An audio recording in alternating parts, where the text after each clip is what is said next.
अस्सलामुअलैकुम।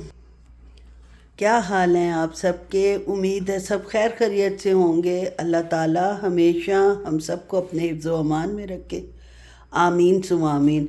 ये हस्बैंड साहब नाश्ता करके जा चुके हैं और आज एक स्लाइस मेरे लिए छोड़ गए हैं कि कहीं मैं पीछे से भूखी ना रह जाऊँ। बनवा लेते हैं और फिर मेरे लिए छोड़ जाते हैं। खैर, अब ज़ाहिर है खाऊंगी, ज़ाया तो नहीं करने। ये जनाब रात के ही बर्तन पड़े हुए हैं जो मैंने मशीन में नहीं लगाए। एलर्जी मेरी बिल्कुल सही नहीं हो रही, इसलिए आप लोगों से रिक्वेस्ट है, जो मेरी फ्रेंड्स हैं वो मुझे मशवरा दें या कोई होम टोटका बताएं जिसकी वजह से मेरी एलर्जी जो है वो सही हो जाए।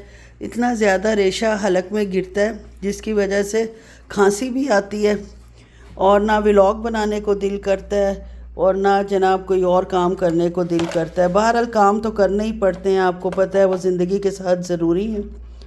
इस दफ़ा जनाब मैंने साहा के ओमेगा 3 एग्स लिए हैं। सुना है ये अच्छे होते हैं, पता नहीं अच्छे होते हैं कि बुरे होते हैं। बहरहाल 2-3 दफ़ा से ये ले रही हूँ।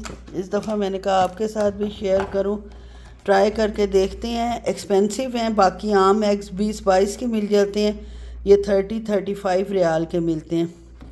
इनको जनाब अब मैं लगाती हूँ फ्रिज में। ये जनाब मेरी चॉकलेट्स पड़ी हुई हैं जो कि, और ये देखें जनाब ये गंदा भी हुआ है। अब पहले इसको करते हैं थोड़ा सा साफ़ ताकि ये नीट लगे, उसके बाद मैं इसमें अंडे लगाती हूँ। इसको साथ साथ साफ़ कर लेना चाहिए हल्का हल्का, ताकि फुल गंदा होने से पहले कुछ कुछ ये नीट ही रहे। अब जनाब ये साफ़ हो गया। अब इसके अंदर जनाब मैं एग्स लगाती हूँ।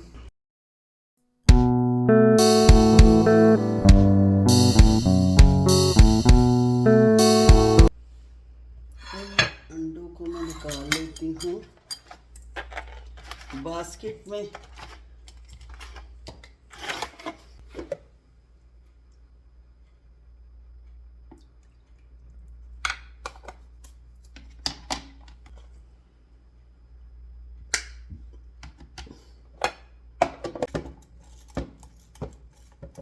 ब्लूबेरीज बहुत अच्छी होती हैं सेहत के लिए, लेकिन पाकिस्तान में तो यार ये बहुत एक्सपेंसिव थी, तो वहाँ तो मैंने पूरा महीना यूज़ नहीं की जितना भी दिन थे। तो यहाँ निस्बतन अक्सर 6 या 7 रियाल में ऑफ़र में मिल जाती हैं। तो थोड़ी सी ब्लूबेरीज एक मुट्ठी के करीब अगर नाश्ते में खा लें तो बहुत अच्छी रहती है। बस मैं 7 ही लेती हूँ, 7 दाने इसके लिए लेती हूँ। 1 टीस्पून के करीब पम्पकिन सीड, ये भी काफ़ी अच्छे होते हैं, इम्यूनिटी इन्हांस करते हैं। लेकिन जो होना हो वो होके ही रहता है। कभी ये नहीं होता कि आप ये खा रहे हो तो आप इस चीज़ से बच जाओगे।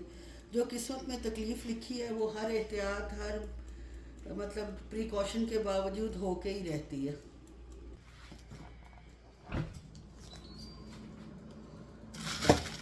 साथ ही मैंने बनाई हुई है आलू के कटलेट्स है। इसके अंदर मैंने हल्का सा चीज़ भरा हुआ है। आज मैं एक ये फ्राई करती हूँ अपने नाश्ते के लिए। आलू के कटलेट्स को मैंने डीफ्रॉस्ट कर लिया 30 सेकंड के लिए। इसमें थोड़ा सा ऑयल डाल के इसको फ्राई कर लेती हूँ, थोड़ा गर्म हो जाए। इसके ऊपर मैंने कॉर्नफ्लोर लगाया था, तो अंडा या बेसन कुछ लगाने की ज़रूरत नहीं है। बस ये इसी तरह इंशाल्लाह बहुत अच्छी फ्राई हो जाएगी। इसको जनाब मैं कर लूँगी रिफ़्रेश। जैसे वो रिफ़्रेश सूट नहीं आते ब्रांड्स के, अक्सर लेडीज़ ने रील बना के डाली हुई होती है कि ब्रांड्स के सूट हैं, रिफ़्रेश हैं।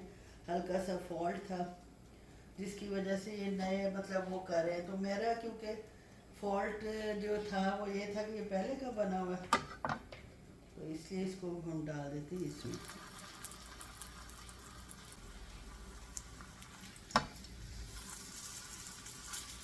मेरा नाश्ता तैयार हो गया माशाल्लाह। बहुत हेल्दी वर्जन है, लेकिन ये हेल्दी सिर्फ़ अपने दिल को मुतमईन करने के लिए, वरना जो कुछ अल्लाह रहम करे आपकी तबीयत ख़राब होनी है, कुछ होना है, वो होना ही होना है। बहरहाल जो अकल कहती है उस हिसाब से चल लेते हैं। ये वही बचा हुआ स्लाइस है मेरे हस्बैंड का जिसको मैंने रिफ़्रेश कर लिया है, ठीक है। इसके अलावा ये आलू का कटलेस है, इसके अंदर हल्का सा चीज़ है क्योंकि ऑयल मैंने बहुत कम डाला था, इसलिए माशाल्लाह इसका कलर ऐसा आया, लेकिन चले पक गया। थोड़ी सी ब्लूबेरीज़ हैं और पम्पकिन सीड्स हैं, आलमंड्स हैं, थोड़ा सा half tea spoon white butter है और साथ जनाब अंडा है बॉइल्ड। पानी मट्टी के गिलास में सुन्नत है और मुझे पसंद भी बहुत है। इसके अलावा जो मैं सिरप ले रही हूँ खांसी के लिए वो ये है, मतलब जो एस्थमेटिक कफ़ कह लें या एलर्जी की कफ़ कह लें वो। अब देखें अल्लाह ताला मुझे सेहत तंदुरुस्ती दे, बहुत परेशानी है। और इसके अलावा ये मैंने होममेड मिक्सचर बनाया हुआ है, इसमें चम्मच बहुत बड़ा है, इसको इग्नोर कर दें। इसमें मैंने हनी डाला है और इसके अलावा इसमें सिनेमन पाउडर है, दालचीनी का पाउडर, अदरक का पाउडर और थोड़ी सी काली मिर्च। ये भी काफ़ी सूथिंग होता है लेकिन वक्ती तौर पर। इसके अलावा अगर मेरी बहनों के पास कोई टोटका है एलर्जी के लिए, खांसी के लिए, तो ज़रूर मेरे साथ शेयर करें। चलें जी, अब मैं नाश्ता करती हूँ और उसके बाद चाय पीऊँगी इंशाल्लाह। आपको पता है आके सबसे पहले शीट्स चेंज करनी होती हैं। इस कमरे की भी की है और जनाब दूसरे कमरे की भी की है। खैर ये पुरानी की हुई है लेकिन दिखा आज रही हूँ। ये जनाब मैंने एक फ़ैन लिया जो कि आप मेकअप का सेटर जो सेटिंग स्प्रे होता है, अगर इसको लगा के आप मेकअप करने के बाद आप इसको लगाते हो तो फ़ैन से ये बहुत अच्छा सूख जाता है और टाइम भी नहीं लगता और आँखों में भी नहीं जाता। ड्रेसिंग टेबल की हालत मेरी खैर बहुत ज़्यादा ख़राब हुई हुई है, ये देख लें। इसको अब मैं सेट करती हूँ फिर आपके साथ दिखाती हूँ। और जो एक वाहिद लिपस्टिक मैंने मेबेलिन की ली थी, ये वाली, डरते डरते ली थी कि ये कलर मुझ पे सूट करेगा कि नहीं। मेरी ज़ाहिर है कि ब्राउनिश स्किन है तो उस पे, लेकिन खैर जनाब सारे कलर तकरीबन जो मेरे पास नहीं है आहिस्ता आहिस्ता मैं इकट्ठे कर लेती हूँ। लेकिन लेती मैं पाकिस्तान से हूँ। सऊदीया में ये काफ़ी महंगी मिलती है और अगर मिल भी जाए, ऑफ़र में मिल भी जाए, तो तब भी वो पाकिस्तान में जो मिलती है उससे बहुत ज़्यादा महंगी होती है। तो इसलिए मेरी कोशिश होती है कि जब सेल लगी हो मेबेलिन पे पाकिस्तान में, तो मैं वहाँ से जो शेड मेरे पास नहीं होता वो मैं ख़रीद लेती हूँ। अब जनाब आज कपड़े जो हैं, कपड़े आज धोने की बारी है। खैर ये दूसरी दफ़ा धुल रहे हैं 2 दिनों में। कल एक कमरे की बेडशीट्स और कंबल धोए हैं, आज दूसरे कमरे की धोती हूँ सारा। खैर ऑटोमेटिक मशीन में क्या धोना होता है आपको पता ही है, बस डालो निकालो और फैला दो। और बाज़ों का तो ये लगता है कि जनाब फैलाना भी मुश्किल लगता है। जब इतनी आसानी हो जाए तो आखिर में फैलाना मुश्किल लगता है। अब उसके लिए कहाँ से मशीन आए जो आपके कपड़े फैलाए। लेकिन वैसे तबीयत ख़राब है तब मैं कह रही हूँ, वैसे तो मैं खुशी से फैलाती हूँ। ये बेटी के कमरे की भी शीट मैंने चेंज कर दी थी। खैर जनाब मैं, बच्चियाँ जो हैं मेरी वो माशाल्लाह बहुत हेल्पफुल थी। इनके फादर शुरू से हेल्पफुल रहे हैं तो बच्चियों को भी यही आदत थी कि वो हेल्पफुल थी। अब मुझे ख़ुद जब सारा काम करना पड़ता है अपने हस्बैंड की मदद से तो मुझे जनाब बहुत मुश्किल लगता है। आम तौर पे नहीं लगता लेकिन जब तबीयत ख़राब हो तब ज़्यादा एहसास होता है। वैसे तो बिल्कुल सही अल्हम्दुलिल्लाह बंदा खुशी खुशी काम करता है और काम करने में ही आपकी सेहत का राज है। जितना आप आराम करोगे, बैठोगे, खाओगे, बैठोगे, उतना आप तकलीफ़ में रहोगे। चलें जी, अब मैं ड्रेसिंग टेबल सेट करती हूँ फिर आपको दिखाती हूँ कि क्या मैंने कारनामा अंजाम दिया। ड्रेसिंग टेबल मैंने माशाल्लाह बहुत अच्छे से सेट कर लिया, लेकिन आपको दिखा दूर से रही हूँ, करीब से दिखाऊंगी तो कई खामियां पकड़ी जाएंगी। अपनी तरफ से मैंने बिल्कुल सही माशाल्लाह सेट कर लिया।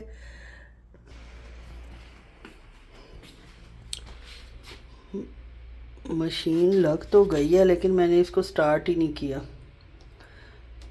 अब ये स्टार्ट हुई है, रिस्पॉन्स ये कोई नहीं दे रही। अल्लाह माफ़ करे, इसको क्या हो गया। हर चीज़ तो सही है।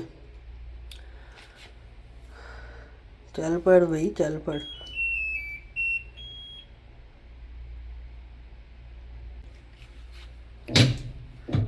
अल्हम्दुलिल्लाह। आज मुझे सालन तो नहीं बनाना था, कल मैंने 2 सालन बना लिए थे, गोभी चिकन और चने की दाल मूंग मसूर की दाल और ब्राउन राइस। तो आज सोचा फारिग हूँ और शामी कबाब भी ख़त्म है तो वो बना लिया जाए। उसके लिए चिकन बोनलेस ली है, साथ ये दाल बगैर भिगी हुई है, ये डाल लेते हैं। इसमें प्याज जाएगा। आज मैं थोड़े से डिफरेंट बना रही हूँ। मैंने देखा था कुछ लोग इसमें आलू भी डालते हैं, उससे टेस्ट में भी अच्छा आता हो, या चेंज तो कम से कम आएगा। हर दफ़ा एक ही टेस्ट रहता है, तो इस दफ़ा मैं आलू भी डालूँगी इसके अंदर। एक मुट्ठी भर के मैं लहसुन डालूँगी। लहसुन का इस्तेमाल ज़्यादा ही करना चाहिए, हर लिहाज से फ़ायदेमंद है, हार्ट के लिए भी और हर चीज़ के लिए। अल्लाह ताला वैसे महफूज रखे। और साथ ये अदरक डाल दूँगी, ये देसी अदरक है, बहुत ही मज़े की है। ये मैं 3 डालूँगी, इसका जायका बहुत अच्छा लगता है। और अदरक आपको पता है कि इन्फेक्शन के लिए, स्वेलिंग के लिए, हर चीज़ के लिए जिस्म में बहुत फ़ायदा देती है। ये सारी इसमें गोल लाल मिर्च आएंगी, सफ़ेद ज़ीरा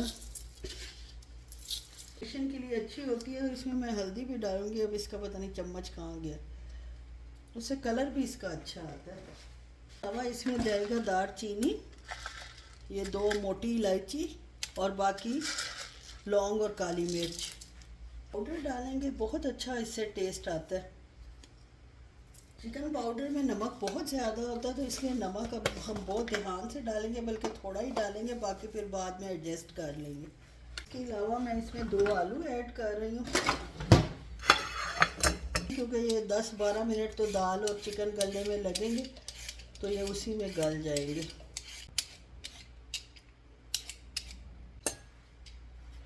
दाल को कबाब में बहुत अच्छी तरह गला हुआ होना चाहिए। हल्की सी भी अगर इसमें कसर रह गई या थोड़ी भी सख्त हुई तो वो टेस्ट आपके कबाबों का निकलेगा नहीं। तो इसलिए इसको मैं 15 मिनट प्रेशर दूंगी। ये जनाब 1 और ये 2, कोई चिकन और बाकी चीज़ें भी पानी छोड़ेंगी, तो 2 कप मैंने पानी डाला है। 15 मिनट में इसको प्रेशर लगाती हूँ।